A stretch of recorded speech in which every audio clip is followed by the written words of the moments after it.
Si Pastor Apollo Kibuloy, ipinanganak noong ika-25 ng Abril taong 1950 sa lungsod ng Davao, Pilipinas, ang tagapagtatag at leader ng Kingdom of Jesus Christ, The Name Above Every Name, Incorporated.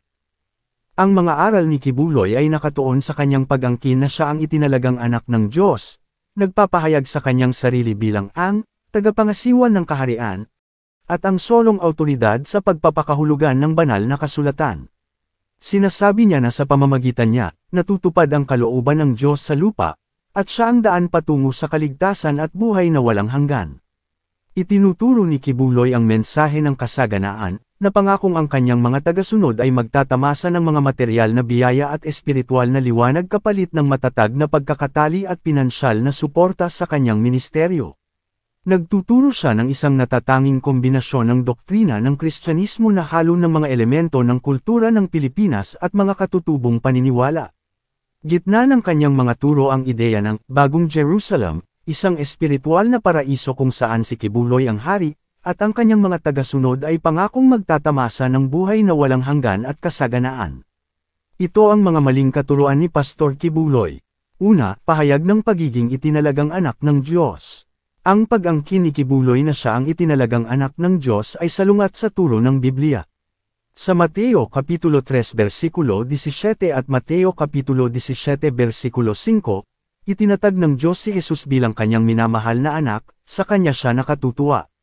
Si Jesus ang natatanging at bogtong na anak ng Diyos, tulad ng inihayag sa Juan Kapitulo 3 versikulo 16. Ang pag-angkin ni Kibuloy sa pagka-Diyos ay sumisira sa eksklusibong pagka-Diyos ni Jesus Christ. Pangalawa, eksklusibong otoridad at pagsasali ng banal na kasulatan. Ang pag-angkin ni Kibuloy sa eksklusibong otoridad at pagsasali ng kasulatan ay tinututulan ng Biblia mismo. Sa ikalawang Timoteo Kapitulo 3 versikulo 16 hanggang 17, ipinahayag na ang lahat ng kasulatan ay hinga ng Diyos at kapakipakinabang sa pagtuturo, pagsasaway, pagpapabuti, at pagtuturo sa katwiran. Walang individual ang may eksklusibong otoridad sa pagsasali ng kasulatan, dahil ito ay dapat pag-aralan at unawain ng buong puso ng lahat ng mga mananampalataya sa ilalim ng gabay ng Espiritu Santo. Pangatlo, pangako ng materyal na kasaganaan. Bagaman nangako si Kibuloy ng materyal na biyaya sa kanyang mga tagasunod, nagbabala ang Biblia laban sa paghahangad ng kalupaan na kayamanan bilang ang pangunahing layunin.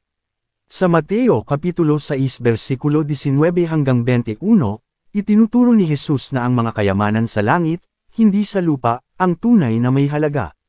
Bukod dito, nagbabala ang unang Timoteo Kapitulo 6 versikulo 10 na ang pag-ibig sa pera ang ugat ng lahat ng kasamaan, na naglalayo sa mga tao mula sa pananampalataya at nagdudulot sa kanila na lumihis mula sa katotohanan.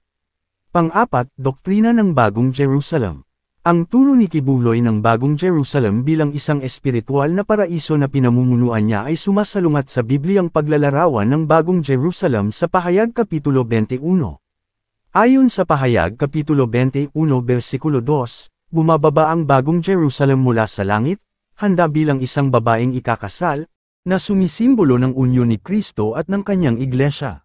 Ang pag-angkin ni Kibuloy bilang pinuno ng Bagong Jerusalem ay sumisira sa otoridad ni Jesus Christ bilang Hari ng mga hari at Panginoon ng mga Panginoon. Sa pagtatapos, bagaman ang ministeryo ni Pastor Apollo Kibuloy ay maaaring mag-akit ng mga tagasunod sa pangakong kasaganaan at espiritual na liwanag, isang maingat na pagsusuri ng kanyang mga aral sa pamamagitan ng salamin ng Biblia ay nagpapakita ng mga hindi pagkakatugma at salungat sa orthodox na doktrina ng Kristyanismo. Ang tunay na espiritual na pagtukoy ay nagmumula sa pagsasama ng mga aral ni Jesus Christ na ipinahayag sa banal na kasulatan, kaysa sa pagtitiwala ng sinumang tao o organisasyon. At kung may natutunan ka sa video na ito, huwag mong kalimutan na mag-subscribe at i-click ang notification bell, para ma-update ka sa mga susunod pa nating mga kwentong Biblia. Diyos ang maluwalhati. Salamat.